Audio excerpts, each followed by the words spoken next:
Good morning, viewers. Welcome to Frankly Speaking with Vibhuti Jha.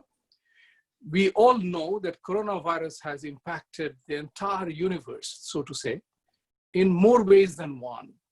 Today, we know that more than 100,000 people have lost their lives in the United States alone, and the cases are going by leaps and bounds. Everywhere, it is the same dilemma, the same sadness, the same challenges that we are facing. We have talked about how many people got involved in it in providing seva to the hospitals or patients with whatever one could do. So, and it has impacted the whole world with reference to society, political, economics, and technology in more ways than one.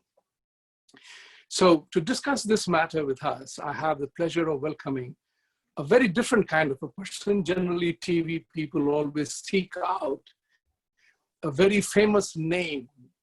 For me, my relevant name is more important than a famous name. And I have pleasure in welcoming Mr. Shetal Shah, who is a former investment banker on the Wall Street, drifted into a franchise business, and now he's trying to promote his own coffee business in New Jersey. Shetal, welcome to the show. Good morning, Vibhuti. How are you today? I'm very well, thank you. Good, and thanks for having me. Thank you. I'm happy that you are able to join us today. Now, Shetal, it is not the expertise more than viewpoint and the thoughts that I'm looking forward to hearing from you, because we have been talking about this coronavirus for several weeks now. So physicians to business people all have come on the show. Last week, we did somebody who was the founder of a supply chain business, and he's doing very well, a New Jersey resident, and it went off very well. So today, I wanted to ask you, how did you get inspired from your business point of view to perform the seva that was so very essential to the people who were involved, the frontline warriors of this entire, tragedy? And I want to hear from you is that how did you get involved? What inspired you? It was more inspired as a human, or is it because of the cultural influences that your life is made up of? Or was it prodding with somebody that said, yes, this is something that I must do? So yeah, Vibhuti, it was a combination of multiple factors, right? Frappe Joe Coffee is a startup, right? And we had launched in Edison, New Jersey back in October 2019. We were still defining the concept. We were still building out the menu and trying to figure out our conceptual model as we were going along. Mm-hmm. But as we were developing the menu and building out various components of it, we began sending items to the nearby hospital, JFK. So for instance, at the end of November, we introduced donuts. Thereafter, we began sending boxes of coffee and donuts to the hospital. With the introduction of bagels, we started including that into the mix as well. And we kept that routine going, right?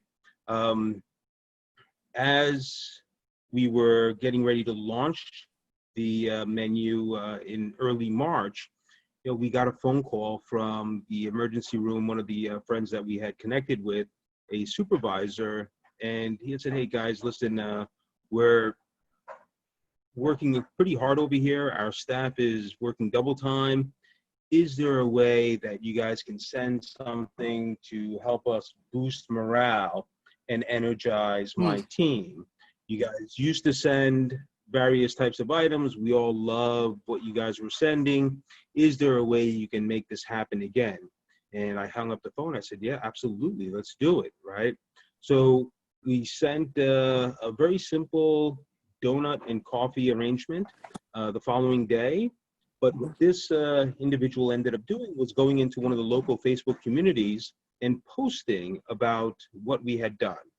Right, and right after that, some of our loyal fans began coming inside the store and handing money over the counter saying, guys, we appreciate what you guys had done. Can you keep this going, right? And that's really what started the organic growth of really raising funds, being able to make deliveries. It pretty much snowballed. The amount of monies that we were raising, the phone calls that we were getting, hey, how can we donate to this cause as well? It became more time consuming to manage. And the easiest way for us to be transparent about it and at the same time have a platform to raise the funds with was to set up a GoFundMe, right? And that began to grow in size. About a week into the GoFund, we received a call from a national foundation, Sharon Care Foundation, saying, hey, we've been watching what you guys have been doing on social media, and we're pretty enthusiastic about what you guys are doing. We've been looking for an opportunity to get involved with JFK Hospital.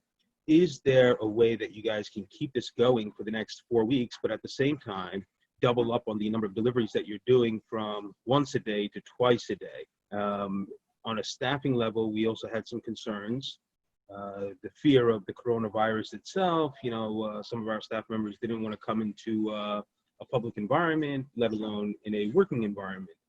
So we had, given various members of our staff time off, but at the same time, that limited our ability to keep the store operating on normal business hours, and at the same time fulfill a commitment to keep a service arrangement going with the hospital. So we decided to shut down the store for about 2 weeks, reshuffle our staff around, the available staff that we still had, and make a schedule work where we could deliver once in the morning and then again in the evening time. So that continued for nearly 4 weeks, plus the 2 weeks that we were doing it on our own. So nearly 6 weeks in total, we had delivered over 3,500 meals to JFK Hospital and our healthcare heroes. Is JFK Hospital the same place where I believe there were a lot of Indians also lodged in on account of coronavirus? Well, I think the demographics of any particular area are going to be, will be reflective of what's in the hospital, right? Edison happens to be very highly concentrated with our Indians, and I think that will be reflective inside of any hospital environment facing a pandemic such as what we're going through. Right. No, the other part is very important. So the coronavirus has taught us one thing, which we have a little bit of a bandwidth problem, seems to be. However, my question is something different, is that coronavirus has taught us one thing, that it has been gender neutral, rich, poor neutral. It is, country neutral. It is boundaries neutral. It's caste, creed, religion, race neutral. It proved its neutrality in every segment of the way to the rest of the world. And Mother Nature took over, cleaning up its own climate problem that we, the people, had created. So coronavirus is going to have significant impact on societies, the way we deal with people, the way we are, and in every segment of the life that we lead in. So, trillions of dollars have vanished from the market. Thousands of, the total statistic that I read was 350 million jobs are gone. This is the International Labor Organization. They published the data. The 305 million jobs are gone. US is experiencing the unemployment in 18 to 35 age group to the tune of 38%, which they never, the last time they had this was in 1948. So in terms of the devastating impact of this entire virus has been enormous. I'm seeking your opinion, being involved in the process of serving the people. What did you see? What was your takeaway? What is your learning from this entire process? Is that, are people going to change in a post-coronavirus world, or we are going to be back to normal, the evil that we are at times?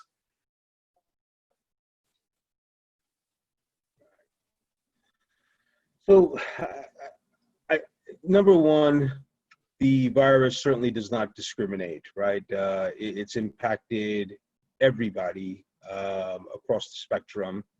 In terms of where we're at today, we're nowhere near what was considered normal on December 2019, right? I think the psychology in the market is one of fear. There's a separation between age ranges where the older demographic, they have legitimate health issues, immunity issues that they need to be concerned with, right? So what we see right now, we see a younger audience. They're a little more adventurous. They don't need to, in terms of being healthy and not having to worry too much about contracting the disease, or at least if they were to contract the virus and be able to overcome it, right? They have some confidence in that level. So what we're seeing now as we're slowly approaching that point of reopening is the younger audience coming out.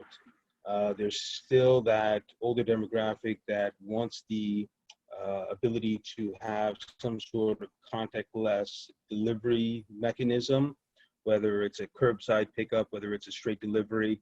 But in terms of traffic and where we're headed, realistically, I don't think we're going to be anywhere near what was considered normal in December 2019 for at least another 18 to 24 months. That psychology is out there in the market, tight places, confined spaces, captive audiences. People are going to be fearful. People are going to be careful.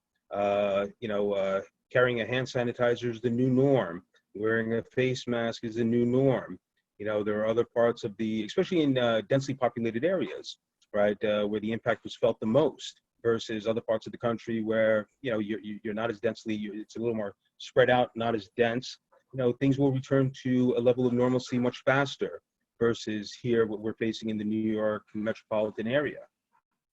So continuing the conversation about this aspect of Main Street and Wall Street, this is a continuous dialogue going on in the country right now, is how does the Main Street businesses and Wall Street, does Wall Street reflect the true scenario that is on the Main Street?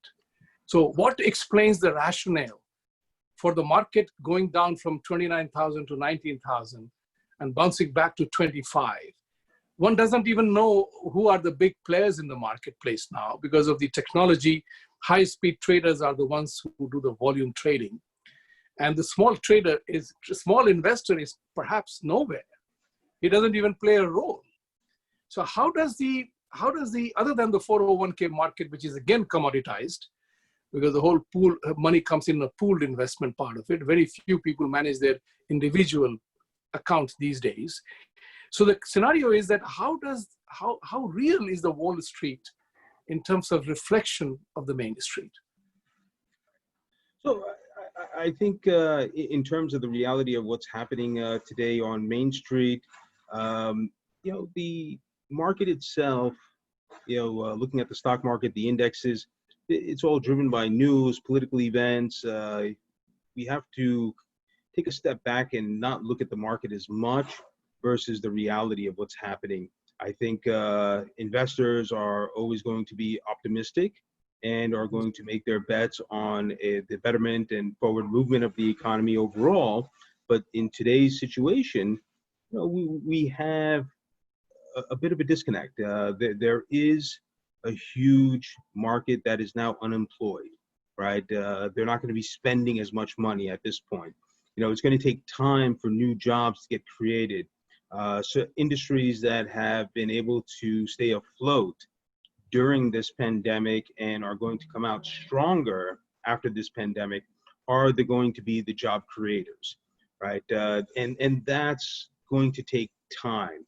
In terms of technology companies, those that have proven to be very effective, those that have capitalized on this contactless delivery platforms, those that have made stay at home a lot easier and be able to be efficient, those are companies that are going to capitalize, right, overall. So in terms of where we are, we know that the market is going to constantly go up, right? History has shown that. We've come through many recessions and Okay. we've come out much, much stronger. Obviously, we've never seen a period like this. The only time I can look back in history and kind of make a comparable is post 9/11, right? It took time. It took a little bit of time to kind of jumpstart again, to feel safe about traveling. And I think that's where we're at today. It's going to take a little bit of time for people to feel safe about going out, to be able to physically be in an environment that is within a confined audience, that is within tight spaces. But overall, we will recover. The market will continue to go higher, right? I'm not one that trades ups and downs on the markets. I put my money away and I don't look at it, right? It's disheartening to see the monthly statement, but we know that in 2 years from now, 18 months from now, whether that statement is negative or it will continue to grow, right? The rate at which it will end up growing, listen, it all depends on the rate of job creation, right? As long as people have incomes coming in and have discretionary spending available, monies in the economy will continue to move. Yeah, the money is there. Liquidity exists. It depends on who has that liquidity to make the investments. Like the trillionaires and billionaires, they are no longer affected by that in terms of their own cash holdings. Those people who moved out of the market when it was 29 to 26 to 25 and went back into the market at 19 are the ones who are reaping the max advantage. So it's not about timing, but timing matters. That is a classic thing in the market, as the saying goes. However, it has a real impact, because what coronavirus has done is that it truly evaporated 10 trillions of dollars from the marketplace, from the world economy. And as the saying goes, to use the sports analogy, if I play soccer and cricket, so you need one goal to win a match. But when you are down by a goal, you have to score 2 to win. So you know the numbers game. So, if you are down, it takes double the effort to come back to the same level, right? Right. So that is the biggest challenge the market will face, that when will the $10 trillion that are lost will come back? How will people regenerate the lost income, a lost opportunity? So you are right. Things do go back to normal. 9/11 is history. But one thing it did, it evaporated the trust between people, right? Now, it was, earlier flying was a pleasant experience. You go into the airport and you sail through. Now you have to go through, steeplechase between one security to another security to, ultimately when you board the flight, and you have air marshals in the aircraft. Likewise, with coronavirus, what it has done is it has also affected the accountability and responsibility factor, in my opinion. For $100 theft or a minor theft, people spend time in jail for corruption cases or whatever. This particular disease, this particular pandemic, whether it happened due to a mistake in a class 7 chemistry lab, or it was in a college lab when somebody was experimenting in a chemistry lab, or it was a PhD dissertation to find a virus to cure some disease, or it was a war effort, a product being tested in the real marketplace. It reminds me of the movie Mission Impossible 2. So the question is that what is the real thing? This particular moment is very critical for the world leadership. If the world leadership, with the technology and surveillance that we have and the knowledge that we gather, if we are not able to ascertain who did it and why, people will not forget, because this particular disease has hit the middle class and the lower income people the most. And they are all connected through these instruments. And they know the news travels instantly. So whether China acts a bully, but foreign direct investment in India went up by 13% over 2019, because a lot of industries are leaving China. So what will be the impact as you see going forward as an educated young man? is that what you see is the dynamics of this impact in global economy. Because are we over with globalization? Because look at the security issue is big. Right. Now, whether it's the pharmaceutical security, whether for life-saving drugs or food security or national security, all these issues play a big role today. People will have to revisit the whole challenge, because now with 40 million people out of job in America, which person would like to come to America looking for a job now? And why would America entertain? You and I are both immigrants. So we know that people will be hurt in this process. So it has affected. I'm asking you, I want to hear your thoughts. How will the accountability be established? And what will happen? Or is it just politics just the same? No, I think there's a legitimate concern at this point now to make sure that we have our sustainability, our sustainable industries at home, right? Without as much reliance as we've had in the past with being overseas. If we've put in so much investment, so much industry into China, and we've been blocked off by having, I mean, very simple items, face masks, personal protection equipment, these are things that we struggled for, to source. We should have had a stockpile. This is even the stockpile that we had, we couldn't access as fast, right? We're waiting for jumbo jets to come in with major supplies to be able to protect our healthcare workers. This is stuff that's going to be looked at, and these are the industries that should be growing here in the U.S., right? In terms of job markets and job stability, if these are the industries that are coming back home, it will create more jobs for everyone else that is unemployed at this point. I think this is going to be a new focus. How can we self-contain, and how can we sustain ourselves in the event of another pandemic, right? These are all learning opportunities for us. Will we really learn? That becomes the fundamental question. So will we ever learn? Because here is a very important part of the whole thing. As the saying goes, in India, we say the Baniya mentality, or the Western, we call it in a more sophisticated way, the profit motive. But we also know one thing for sure, that profit motive is also attributed as an evil motive, because your desire to make profit more and more is what then becomes greed is good on the Wall Street, right? Right. So the question arises whether we will succumb to the greed, that whoever makes the cheapest item, let's do it. And today, it annoyed me that when recently I went to a store to pick up some food item, takeout food item, and I saw the whole lot of masks, designer masks being sold on the counter where I was picking up the food, and they're all made in China. Right. So think about it like this. The Chinese were so ready with that. And I was angry why there are no masks made in India. You know what I'm saying?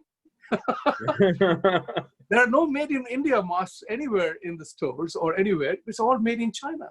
I know on a first-hand basis that there are people who bought $100 million worth of toilet papers from China, which took 6 weeks to come here. Right. But the orders were placed in January 15 to arrive here by March 15. Think about it. So there are people who are very clued on, or there are buffoons in the marketplace who do not know what is happening. So there are two. There are one who take advantage. There are others who suffer. And my favorite movie is Sherlock Holmes, The Game of Shadows, in which Professor Moriarty says, the human mind is so full of conflict, all it matters is whether you are supplying bullets or bandages. So in this particular case, the virus emerged from China, and they are also supplying the toilet papers and the masks. How bizarre is that? So will we learn from it, or we are going to go back to normal, same old, same old? I think, there has to be some strategy in terms of working with our allies, right? We're not, the level of trust, the level of investment, and the level of reliance on foreign countries at this point, is a factor in terms of our own sustainability and our own ability to supply ourselves with essentials. I think long term, yes, you're absolutely right. Profits do come into play. Margins are going to be looked at, and alternative sources of increasing margins is going to be a factor. I think what happened here in the U.S. economy, the labor unions, the ability to get cheap labor at that has impacted a lot of decisions, and that caused a lot of outsourcing, a lot of economic decisions on where can we source cheaper, right? I think in the last several years, the legacy costs have been torn away. It's a time for America to rebuild and be able to create a new way of earning a living and earning incomes that are not as reliant on the legacy cost as we've had it before. I think this mentality, especially amongst the millennials, that there is no loyalty anymore, right? It creates an opportunity to be a little more capitalistic, be entrepreneurial, and be able to have smaller industries, right?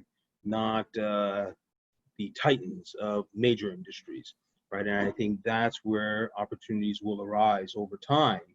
And it's going to take time for those segments to develop and to gain economic scale to make decisions to say, okay, can we source somewhere else cheaper? But for the time being, we have opportunities here in the US now. That's my view.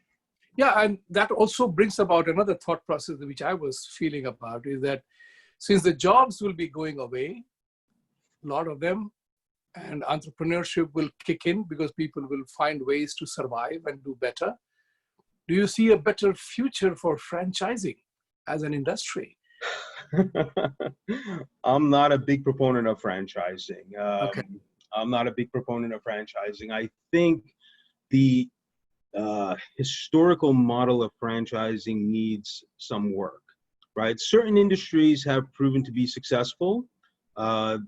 Even in the restaurant business, right? There are a handful of names that have created very successful franchisees, right? A handful of industries, that's not a lot. I think there's an opportunity to do things differently, right? Whether it's a matter of sharing equity, whether it's a matter of developing internally. There are certain models that I look very favorably on that are franchise models, right? And I'll give you one, for example, is Chick-fil-A. These are homegrown franchises that have developed over a course of time. They've been very, very selective on who they bring in from the outside. And generally, it's not much, right? They don't look for that big, large franchisee that can make a commitment to develop a certain trade area, a certain market, a certain geography. What they're doing is very strategic, developing from inside and looking at their key individuals, their key team members, and saying, okay, you've put the work in, you've put the dedication in, you understand our service model, you understand our commitment to customer service and quality products. We're going to give you an opportunity of a lifetime now, right?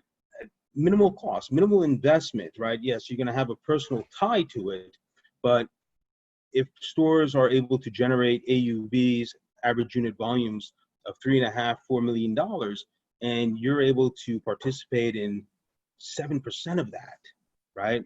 That's a pretty damn good living, right? For a person that is totally committed to executing on that model, on that service model. Let's call it the Chick-fil-A model. There's a number of systems that are proving to be very successful by sharing the equity, sharing the benefits of that goodwill internally and growing, right? There are ways of doing things differently. My experience, my history was with a franchise system that was very greedy, right? They had done a deal on Wall Street that didn't include our type of credit assessment, meaning that when I made that decision to go from Wall Street to franchising, I went to the SBA, I borrowed $1 million to build my trade areas, the number of stores that I had committed to develop, I borrowed $1 million. Several years later, 4 years after I borrowed this money, and it was all good and dandy at the time, but their requirements had changed. Their outlook in terms of credit quality, franchisee balance sheets had changed, right? At what was once acceptable, and me making a big personal commitment on it was no longer acceptable. And they looked to take our assets and turn them into the hands of franchisees that were more cash rich. So when they come out of the financing structure and ultimately go public, they can develop more and more stores in cash, knowing that the probability of failure is going to intensify, and that if I had built those stores with borrowed money, that the regional banks will find out.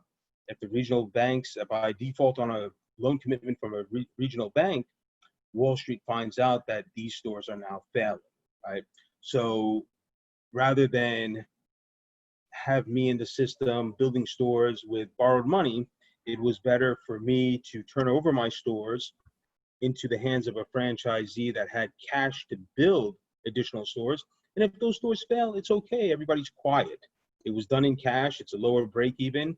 And ultimately, things are going to stay at the field level, not necessarily transpire into the future outlook of what the franchise system truly is, what is called this asset-light model. The right? moral of the story is, if you want to enter a franchise business, have a big bag of cash with you. Have a big bag of cash with you, but in terms of what's going to transpire with entrepreneurs that are up and coming, it's going to be a different way of doing business, right? A different way of dealing with your teams, your developers, most likely homegrown. I think that legacy model of franchising is changing, and the ability to share equity and goodwill and have those that are committed participate in the future growth is really where the opportunities lie. So I would personally say that, the food franchises are a very attractive venture, provided it is either has a real estate ownership component, which adds significant value, or the cash part of it. Borrowed money, debt-driven franchise model for any business is dangerous, because debt takes away a lot of your margin. It straightaway eats into your margin, that part of it. So the biggest advantage of franchise is the potential of creating cash incomes. So I do not know what is going to happen, but if you were to speculate that post-coronavirus, everything has changed, airline, hotel industry, everything will change. Manhattan will change. I was hearing on my walk in the morning, I heard somebody talking on the phone rather loud. I was rather surprised. He was talking rather loud that in 2 years' time, Port Washington property values are going to go up double, because people from Manhattan will migrate to suburbs, because there's no need to live in an expensive real estate paying high taxes in city, and move to suburban areas. And Port Washington is one of the most efficient transportation hub between Manhattan and New York. So Port Washington real estates prices will go up, and I'm happy because I live in Port Washington. The point is that how do you see the new norm going to look like? Because you can share with us your intelligence and foresight of having been on the market, on the Wall Street, and running your own enterprise in the coffee business, in Frappe coffee, as you call it. I'm going to come and try your coffee one of these days, once the restrictions are lifted. And the point of the matter is that, how do you see the new norm emerging out of this coronavirus thing? Right. So I think there a lot of segments are going to be impacted. Commercial real estate is going to be hugely impacted. Values are significantly going to be depressed for quite some time. That's going to transpire in the residential market as well. Whether one geography benefits over another geography, I don't think those differences are going to be as forthcoming as this walk that you had and the doubling in Port Washington. I don't see that as transpiring. Obviously, people are going to make economic decisions and be able to live within a certain means, right? You know, we live in a very we lived in a very desirable area for quite some time, but every single year, the market values, the tax assessed values were declining, right? What was once traded at, let's say, $1.8 million, now trades at $1.1 million, right? So the desirability, I think this younger generation, this younger audience, the Gen Zs, the millennials, they're more minimalistic, right? They're going And just one interruption. You made a statement called the tax adjusted value. right. Explain that a bit. Tax assessed value, right? Yeah. So the connection between, you know, what a home will trade at in terms of a market value versus what is being assessed, right? Generally, within reason, plus or minus of this set price established by the taxing authorities will drive that market value, right? What we had experienced was I was fortunate to buy a reasonably sized home, which we enjoyed, right? It's something that we wanted. And after making that purchase, the assessed value continued to decline. And what it was really this younger audience looking for homes, right? Not necessarily wanting, they learned a lot from the credit crisis, right? The credit debacle of 2007, 2008, when a lot of people lost their jobs, right? A lot of people were out of work and they were tied to big mortgages, right? They didn't want to see that happen again. They didn't want to be in that situation again, right? So if they can afford a home that's $1 million plus, well, I don't necessarily need to own that home that's $1 million plus. I can own a home that's half the price and enjoy my quality of life, right? I think that's really where the mindset is. It still is today. And the ability to have a lifestyle behind it, right? There's no point in owning a big home, paying big mortgages, and having house cleaning staff, landscapers, maintenance crews, constantly creating bigger and bigger expenses so you can go to work, earn more money, and keep paying it, right? This psychology today, I believe, is more about enjoying a quality standard, right? And I think that's going to transpire no matter how companies react to this pandemic, how we come out of this pandemic. That mindset is still there. Hey, what can I realistically afford? Where can I afford to live?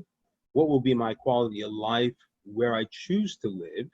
And am I going to go broke if I make this decision? In the event I lose my job, and that's the key focus. You know, years ago, we had this false sense of stability, right? You go to work for one company and you're there for the next 40 years, right? And you're going to retire. You're going to retire with a pension. You're going to have this beautiful 401k plan, right? And it's going to pay until the day I die. That's no longer the case. It's no longer the reality. It's really about week by week, paycheck by paycheck. And the reality is, can I make this commitment long term and still be confident enough that that income stream is going to be there for me, right? Or what am I going to do on the outside to create that income stream that I need? You know, am I going to make the right investments? Am I going to invest in this new concept that is emerging? You know, is there going to be enough residual income there?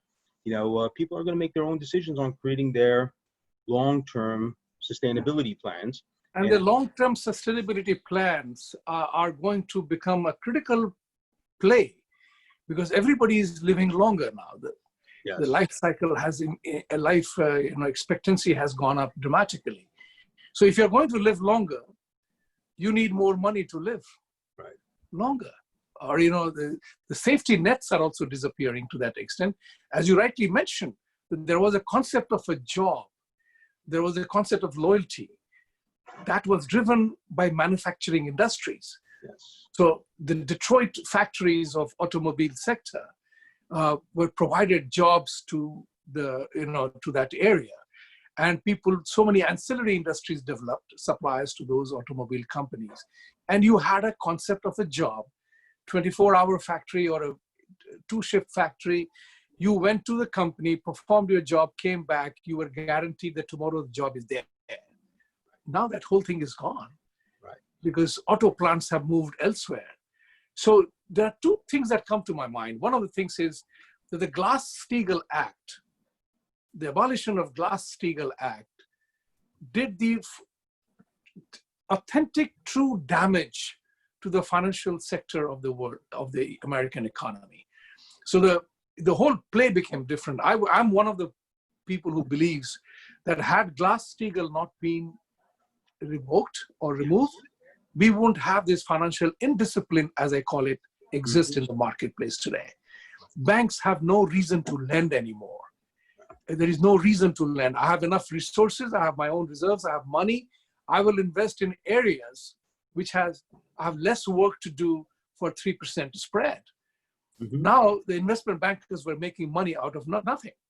Right. So like that, manufacturing was the provider for the blue-collar jobs of the sons of the soil and the real job. The service sector, the white collar like us, we can work from anywhere. You could be sitting in Kadapa working in California for a company in California and vice versa. So the question here is the loyalty element did disappear. And it is very interesting that loyalty, trust, these are the factors that made America great. And those important psychological factors are disappearing. It's no longer existing. There's nothing like loyalty. Whoever pays me more. And, that's one thing. The societal adjustments will have to be much more than that. Because now people are seeing things in real time, thanks to instruments like this. Your universe opens when you open your iPhone or your smartphone or your computer.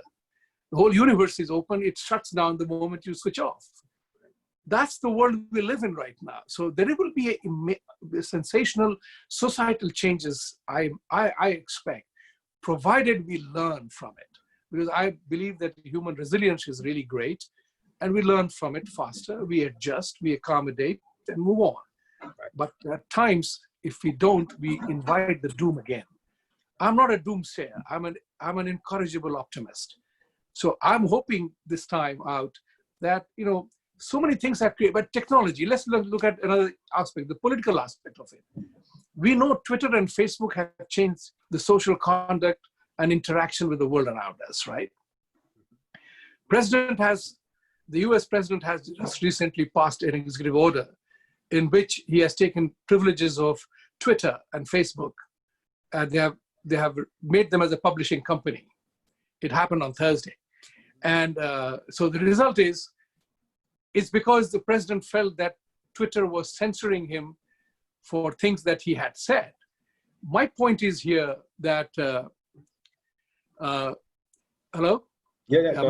My point is here is that with that happening, the battle of control shifts.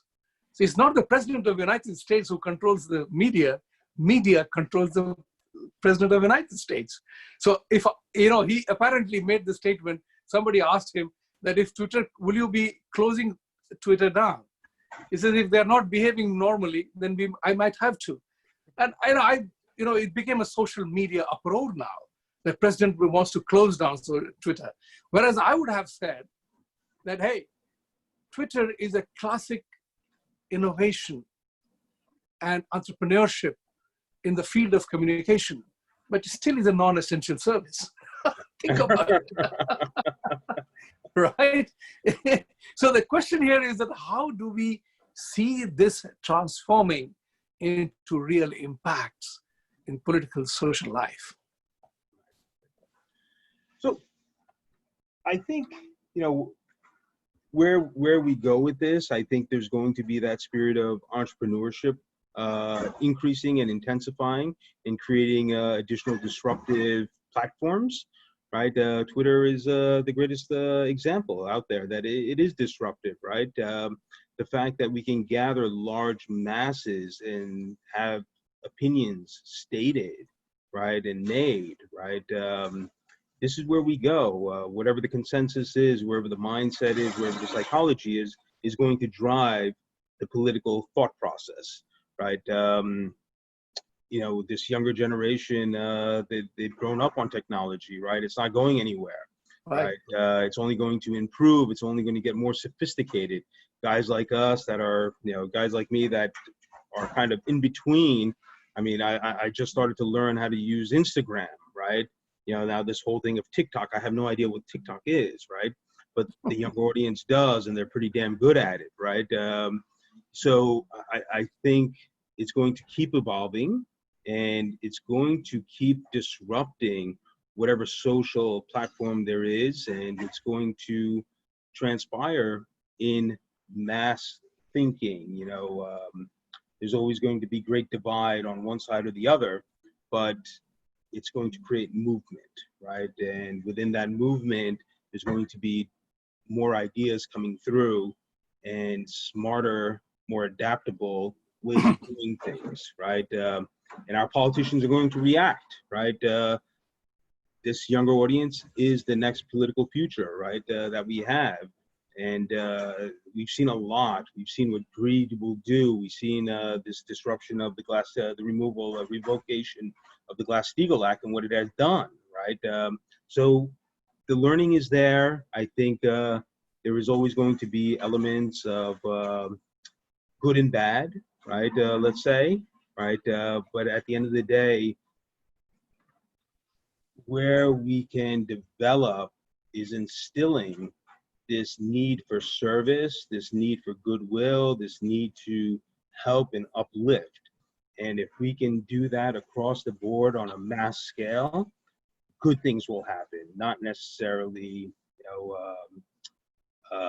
historical events. If we learn from these events and say, okay, what can we do that is actually moving forward, that is good thinking, that lifts a lot more people up, that's where the movement is going to occur, right? I think what we've seen here in the past and in terms of experience, especially with this credit market debacle, and people have resentment against banks, right? You know, you're saying banks don't want to lend, right?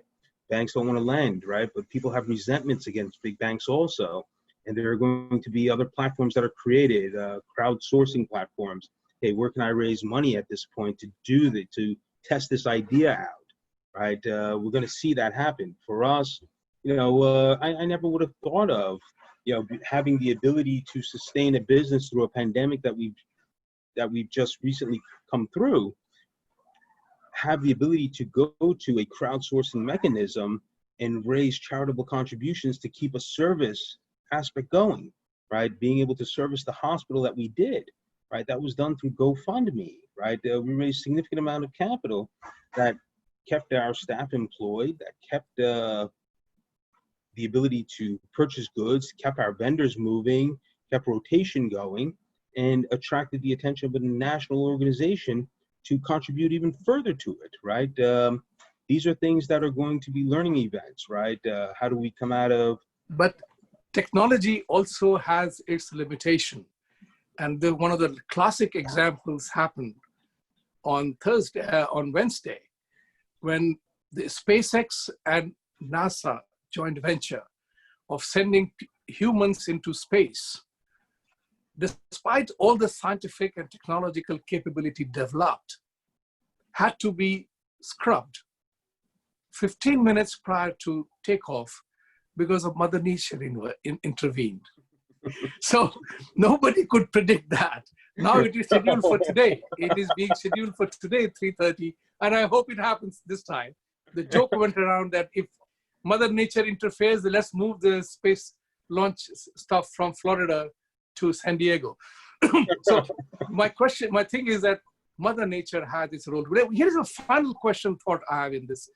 For far too long, we the people have shown scant respect for nature. Although in my philosophy, in your philosophy, Sanatana Dharma as we call it, Vasudhaiva Kutumbakam, Mother Nature, Mother Earth is very, very important. And one of the beauties of the entire Sanatana Dharma is that it is non-discriminatory it is gender neutral, it is, all kinds of neutrality attached. It's universal in its approach. We didn't pay attention to Mother Nature. We are now talking about massive impact on Earth's resources by population explosions. So I was on an economist conference several years ago, and people were talking about the Earth population going up from 6 billion to 7 billion as it is now, and that it will have a quantum increase.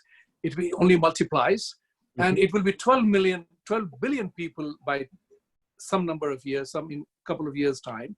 But that is going to destroy Mother Earth and nature, because we are going to, utilize, exploit, and abuse nature to create living spaces for ourselves.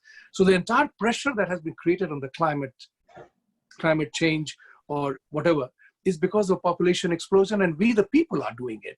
Mm-hmm. Do you think Mother Nature cleaned herself up by this quarantine and no planes?